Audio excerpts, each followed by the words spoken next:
हमको दिया गया है the value of parameters of the circuit. ये कुछ पैरामीटर्स दिए गए, एक सर्किट बनी है और बोला गया टाइम लेस देन जीरो पर ये क्या था, स्टेडी स्टेट में था और स्विच बंद थी।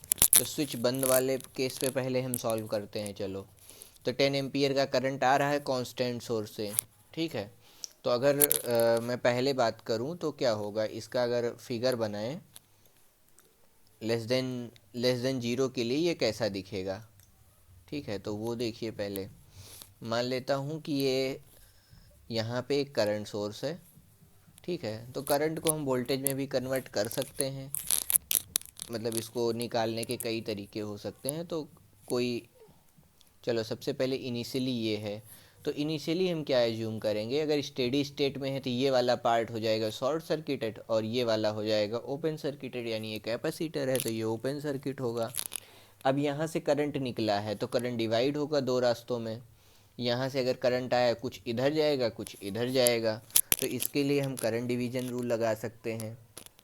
करंट डिवीजन रूल, अगर मैं इस ब्रांच में करंट की बात करूँ आई की, इस ब्रांच में I1 बोल देता हूँ, तो I1 करंट जो आएगा हमारा वो आएगा 10 into R3 upon R1 plus R3, ठीक है। R1 प्लस R3 ये आ जाएगा करंट। तो R3 की वैल्यू है 3, 10 into 3 divided by R1 plus R3, 2 plus 3 5, तो ये आ जाएगा 6 एम्पियर। और वही अगर हम इसको कन्वर्ट कर लेते हैं, 10 इंटू R3 हो जाएगा ये एक वोल्टेज सोर्स, और यहाँ से एक रेजिस्टेंस इसका R3 आ जाएगा, और ये R1 रेजिस्टेंस, ये इंडक्टर शॉर्ट सर्किटेड, ये R2 रेजिस्टेंस और ये कैपेसिटर शॉर्ट सर्किटेड, फिर ये, ठीक है। अब इस सिचुएशन में भी हम निकाल सकते हैं करंट, अगर हम ऐसे केवीएल कंसीडर कर लें। तो इस सिचुएशन में करंट क्या आएगा, करंट फिर भी वही आएगा, करंट आ जाएगा इस बार केवीएल अगर लगाओ ऐसे, तो -10 R3 प्लस आई टाइम्स R3, ठीक है। I1 times R3 plus I1 times R1, तो क्या आ जाएगा, करंट इस केस में आ जाएगा I1 is equal to 10 R3 upon R1 plus R3, जो कि वही आया है 6 एम्पियर, ठीक है। तो यहाँ पर एक 6 एम्पियर का करंट फ्लो हो रहा है, 6 एम्पियर का करंट फ्लो हो रहा है। और इधर अगर कैपेसिटर के वोल्टेज की बात करें इस सिचुएशन में, तो यहाँ जीरो करंट फ्लो होने की वजह से जो यहाँ पोटेंशियल होगा इतने पे, वही इधर भी होगा, पर वो हम ऐसे निकाल नहीं सकते। तो इधर चलो मैं मान लेता हूँ कैपेसिटर का वोल्टेज VC है प्लस माइनस, तो इस रास्ते से न जा, अब इस रास्ते जाएंगे, ठीक है। अब दूसरे रास्ते अगर KVL लगाऊंगा तो क्या मिलेगा, -10 R3 प्लस 6 एम्पियर का करंट फ्लो हो रहा था, तो 6 एम्पियर इंटू R3, ठीक। और R2 में जीरो करंट है तो plus 0 R3 R2 plus VC equal to 0। तो R3 की वैल्यू कितना है, R3 की वैल्यू है 3, तो ये आ जाएगा 10 33 36 18, तो -30 plus 18 is equal to -VC, तो VC की वैल्यू आ जाएगी 12 वोल्ट, ठीक है। ये बन गया। अब इसका फिगर फिर से बनाते हैं। तो ये था पुराना फिगर, ठीक है। अब हमने क्या किया है कि स्विच को ओपन कर दिया है, ठीक, स्विच को ओपन कर दिया है।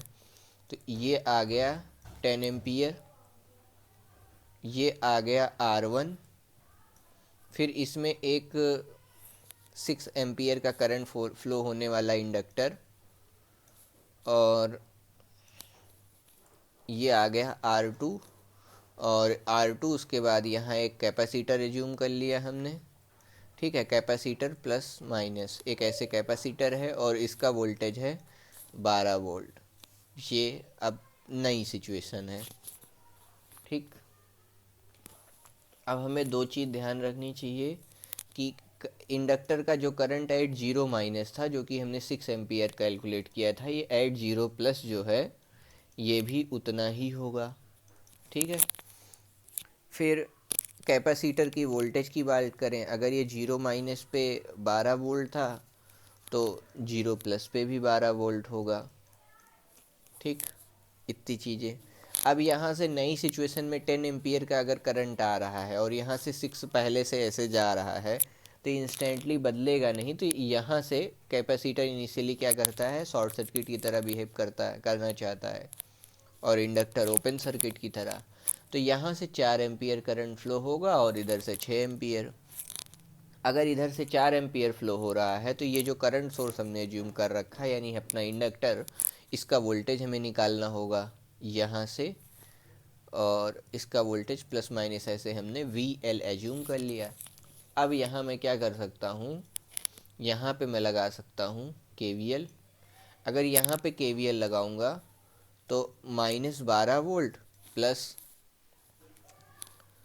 अब ये इस साइड को आ रहा है, ठीक है, तो ये करंट की डायरेक्शन उल्टी है हमारे लूप से, तो -4 into R2 plus 6 into R1 plus V L बराबर 0।